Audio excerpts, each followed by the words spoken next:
দেশ জুড়ে ভুয়ো আধার কার্ডের রমরমা চলছে। পাল্লা দিয়ে বাড়ছে আধারের মাধ্যমে প্রতারণা। সীমান্ত ঘেরা এই রাজ্যেও ভুয়ো কাগজপত্রের রমরমা। টাকা দিলে মিলে সরকারি কাগজ।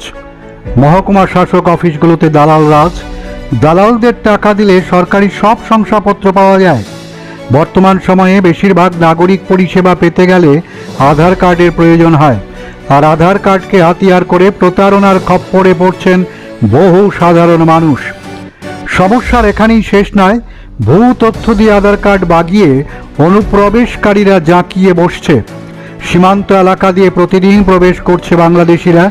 ভুয়ো আধার কার্ড বাগিয়ে জমি কিনে ঘরবাড়ি তৈরি করে দিব্যি আছে তারা। সীমান্ত এলাকাগুলোতে সক্রিয় মানব পাচার চক্র। তাদের হাত ধরেই রাজ্যে অনুপ্রবেশ করে সারা দেশে ছড়িয়ে পড়ছে রোহিঙ্গারা। এমন একাধিক অভিযোগ সামনে আসছে। এসব কারণে দেশের অভ্যন্তরে সন্ত্রাসবাদী কার্যকলাপও বাড়ছে। এই পরিস্থিতিতে আধার সংক্রান্ত যাবতীয় তথ্য যাচাইয়ের নির্দেশ দিল কেন্দ্র। এতদিন ধরে এই কাজ করে এসছে কেন্দ্রীয় সরকার। নয়া নিয়মে আধার সংক্রান্ত যাবতীয় নথির সত্যতা, আধারের আবেদনকারীর পরিচয় সংক্রান্ত তথ্য যাচাই করে দেখতে হবে রাজ্য প্রশাসনকে। কেন্দ্রের নির্দেশ, এ বিষয়ে রাজ্য স্তরে একটি কমিটি করতে হবে।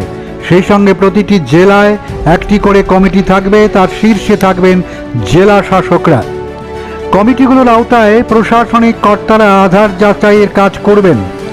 সম্প্রতি দিল্লি থেকে এমনই নির্দেশিকা এসেছে।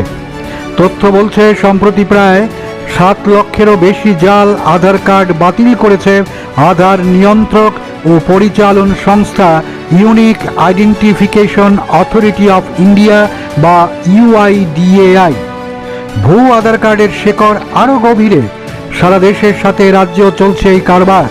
ভুয়ো নথি জমা করে আধার কার্ড বাগিয়ে নেওয়ার ঘটনা বাড়ছে। রাজ্য প্রশাসনের এ ব্যাপারে কোনো ভূমিকা না থাকায় জাল নথি দিয়ে আধার কার্ড জোটানো অনেকটাই সহজ। এভাবে কারচুপির মাধ্যমে দেশে অনুপ্রবেশকারীর সংখ্যা লাফিয়ে বাড়তে শুরু করেছে। সব অনুপ্রবেশকারীকে চিহ্নিত করার মতো পরিকাঠামো নেই।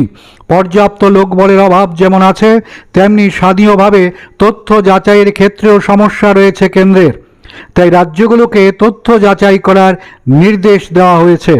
ত্রিপুরার মতো সীমান্ত ঘেরা রাজ্যগুলো এখন অতি স্পর্শকাতর।